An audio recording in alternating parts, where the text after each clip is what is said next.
Hola a todos, soy Ismael García Villarejo, con la producción de José Jiménez y la realización de Gabriel García Guío. Esto es Finanzas.com en la sesión del 1 de febrero.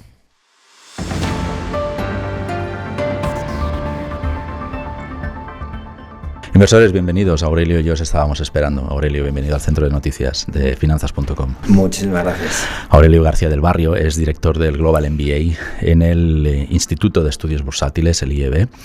Déjame que empiece este episodio de podcast preguntándote por qué crees que está tan gripado el IBEX 35 al inicio de este ejercicio.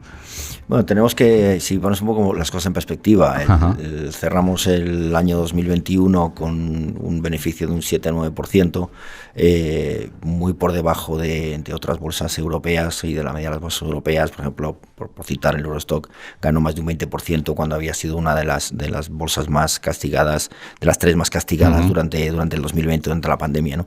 Entonces, con este beneficio todavía no hemos recuperado los beneficios del 2020.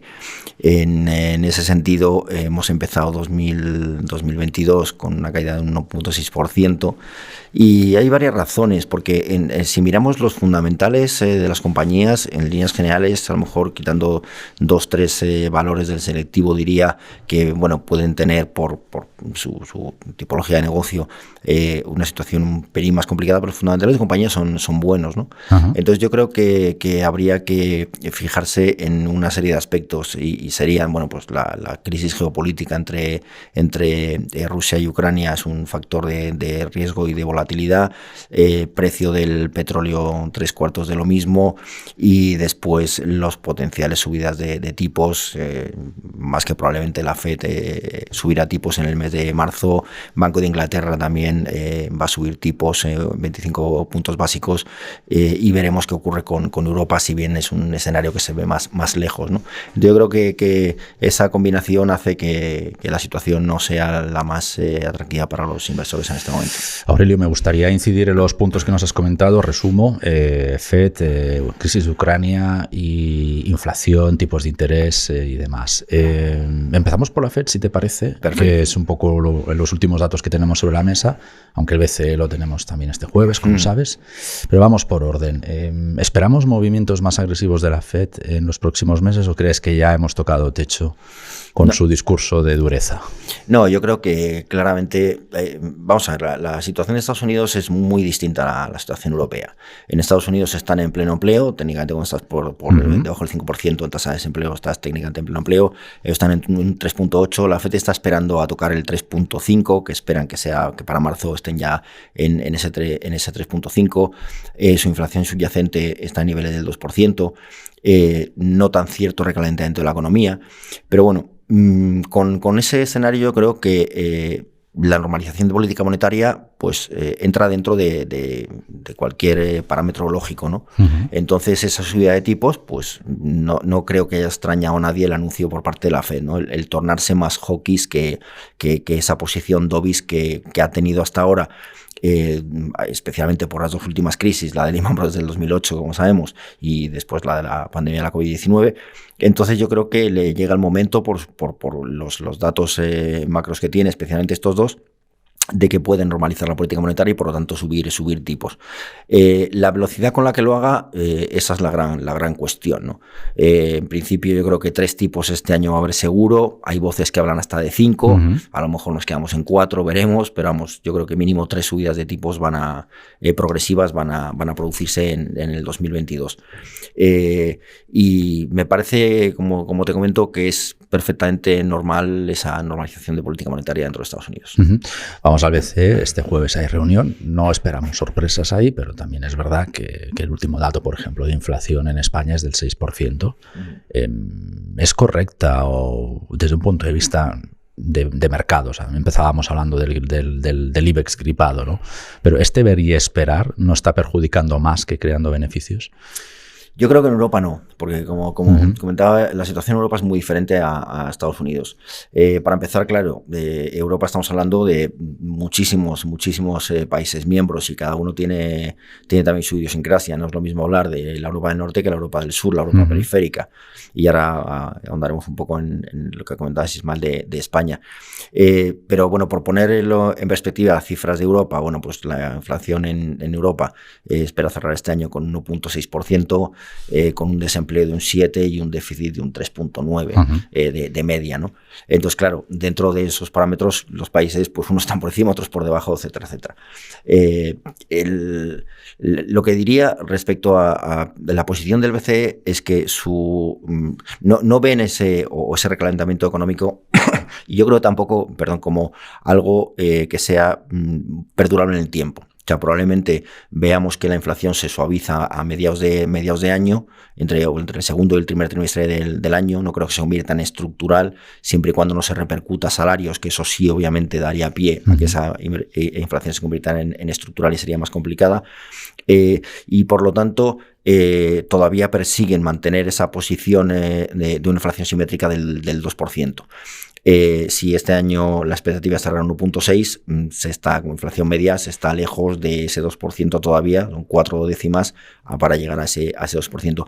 Pero el Banco Central Europeo tiene muy claro que está observando, ya ha anunciado que si tiene que sacar artillería, sacará artillería, pero bueno, la compra de activos la va a terminar en abril, igual que en Estados Unidos el tapering se acaba en marzo, aquí la compra de activos se va a reducir a partir del mes de abril, y lo que va a ocurrir en ese momento es que veremos cómo observa el Banco Central Europeo, cuáles son los siguientes pasos, cómo evoluciona la inflación, también en el momento en que las distorsiones de las cadenas globales de suministro se empiecen también a eliminar y la presión por parte de la oferta a la inflación también se controle, y después la presión por parte de la demanda a la inflación por ese ahorro embalsamado durante la pandemia, tanto en hogares como en empresas, a ver cómo se va soltando y cómo va impactando también en los precios.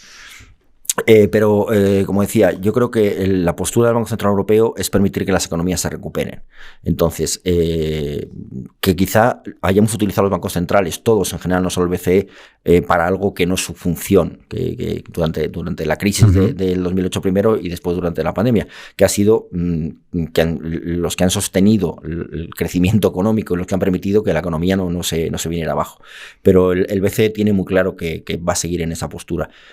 Por lo tanto, cualquier cosa que haga poner en peligro esa recuperación económica, yo creo que van a ser muy, muy cautelosos antes de tomar medidas. Por lo tanto, no veo a corto plazo una subida de tipos por parte del Banco Central Europeo. Profesor, te cambio la pregunta. ¿Son los países del sur de Europa un freno para el euro en este caso? Porque es complicado es complicado pensar que el BCE estuviera en esta actitud de ver y esperar, en una divergencia clara entre Estados Unidos y Asia en medio, aguantando, nunca mejor dicho, el tipo de los tipos, si los países del sur de Europa fueran economías más equilibradas. No sé si compartes este análisis. Sí, sobre todo, también depende de qué país, porque fíjate, es que cuando miramos la ratio, yo creo que normalmente el gran caballo de batalla siempre hablamos del déficit, y aunque son vasos comunicantes, pero me preocupa más la deuda. Creo que la deuda, la ratio de deuda sobre PIB a nivel mundial es muy preocupante medio plazo, ¿no? Y no es momento, pero bueno, podemos extendernos sobre la situación de Japón, que es diferente, etcétera, etcétera. Pero a lo que me refiero es que la situación de la deuda, del déficit, en Italia es pequeño, y mientras que nosotros tenemos un déficit muy abultado todavía, Grecia por supuestísimo también. Entonces también dentro de la Europa periférica hay países que son diferentes, ¿no? Pero sí comparto contigo que obviamente no ayuda, la situación de los países periféricos no ayuda a que el BCE se encuentre totalmente libre para esa toma de decisiones. Y en cuanto a lo que comentabas de España, la situación de la inflación, que cerramos en un 6,5% el año pasado en interanual y estamos en un 6% en enero, ¿qué ocurre? Yo creo que hay 3 factores fundamentales. El primero sería un componente que es estadístico. Quiero decir, por la caída de la demanda, la caída súbita de la demanda en los primeros meses de la pandemia, claro, los precios bajaron muchísimo, sobre todo en todos los relacionados con movimiento de personas y relacionamiento de personas y los energéticos. Y claro, cuando al año siguiente esos precios se normalizan, pues obviamente ese diferencial se aprecia en el índice interanual de inflación. En segundo lugar, la recuperación propia de la demanda, bueno, la gente empieza de nuevo a gastar, empieza a salir ese ahorro embalsamado que decíamos.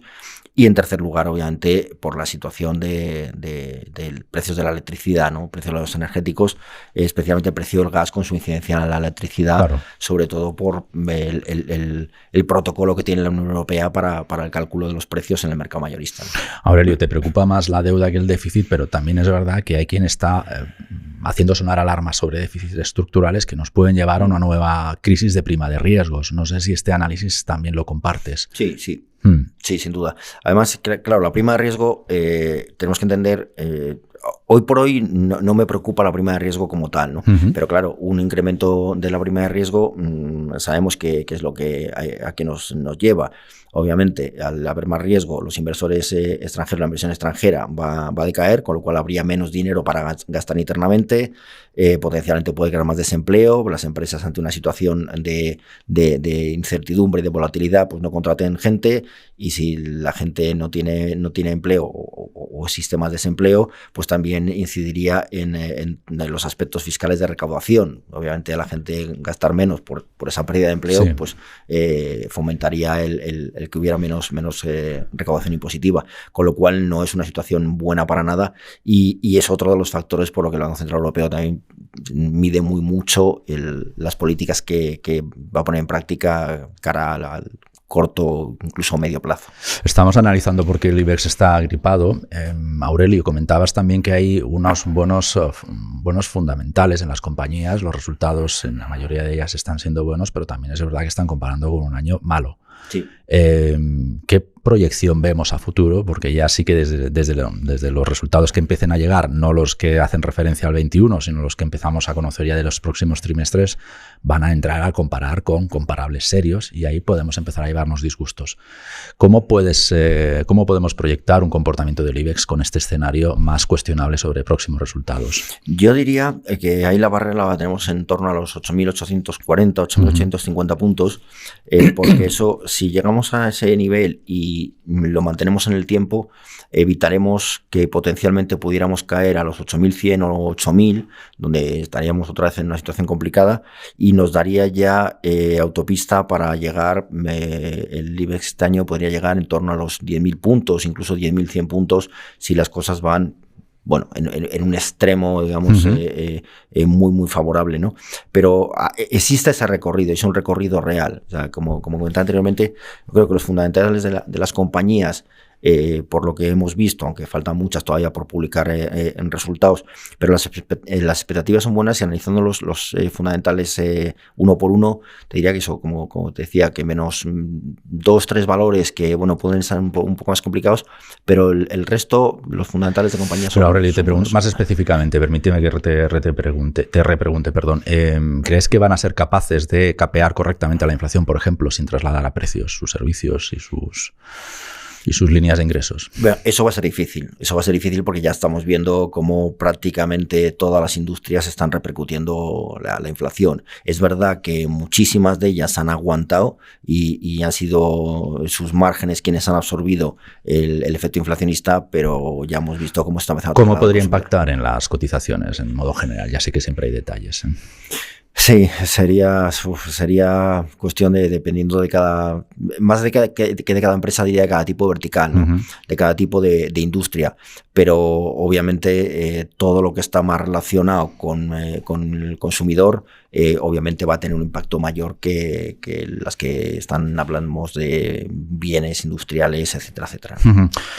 Nota de nuestro productor, de José Jiménez, que sabe perfectamente, como todos nuestros oyentes ya, el estado de mi memoria, y la inflación subyacente es del 2,4% última en España. Bien, con la inflación en el 6%.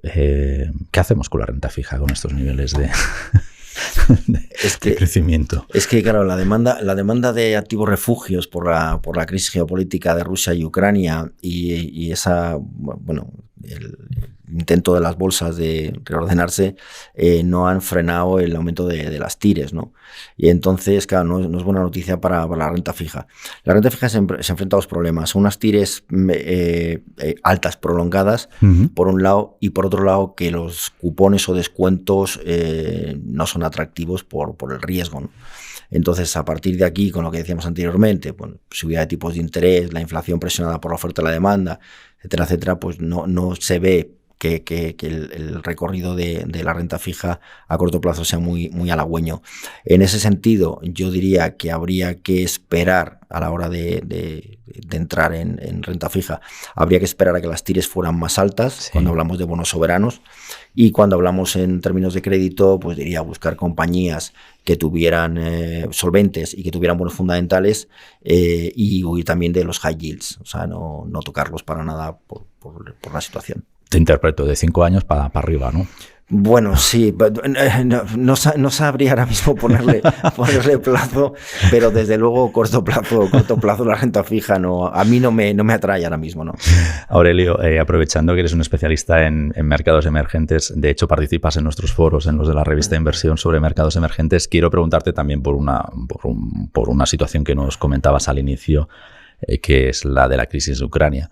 A mí, no sé a ti, pero a mí me ha llamado la atención el papel de China, y diría que incluso al ministro de Exteriores ruso le sorprendió el papel de China de ver y observar desde Pekín sin meterse demasiado. ¿Es una posición inteligente la que está optando, o cómoda la que está optando ahora Pekín? Yo diría que cómoda, porque además sabemos que el acuerdo que acaba de firmar por el tema del gas con Rusia, ¿no? Para el suministro de gas, que ahí sí que ha pegado un pelotazo porque se asegura el suministro de gas a expensas de la Comunidad Europea, sí, etcétera, etcétera. Ellos han asegurado ese suministro de gas por parte de Rusia. Entonces yo creo que está en una posición cómoda, de decir, bueno, vamos a ver y esperar. Yo no creo que se vaya a producir un conflicto, o sea, una invasión de Ucrania por parte de Rusia, una parte de lo que ya vimos en Crimea, pero no veo que vayan a invadir el país. Entonces, Rusia está jugando a, bueno, entro y salgo de la ecuación, o sea, te presiono, pongo 100.000 soldados en las fronteras, igual que coge y con las repúblicas bálticas les mete aviones constantemente en su espacio aéreo, trae a los refugiados sirios a las fronteras polacas, que es la frontera de la Unión, o sea, está todo el rato tanteando a ver dónde enreda, ¿no? Por decirlo muy coloquialmente. Yo creo que está en ese punto, no veo que ahora mismo vaya a un conflicto bélico, pero sí es verdad que hay repercusiones, o sea, esa volatilidad, como comentábamos, que genera esa volatilidad, esa incertidumbre, etcétera, etcétera. Y ante eso, China lo que hace es esperar. Yo creo que están inmersos en una situación interna también, donde ellos tienen que poner sus bases para plantear el futuro. Están midiendo al mundo por una respuesta en Taiwán, por ejemplo. Exactamente, exactamente. Tienen otras preocupaciones que no están ahora mismo en el conflicto ruso-ucraniano. Aurelio, pues muchísimas gracias por hacer podcasting con nosotros esta tarde. Ya sabes que como siempre ha sido un placer. Encantado igualmente.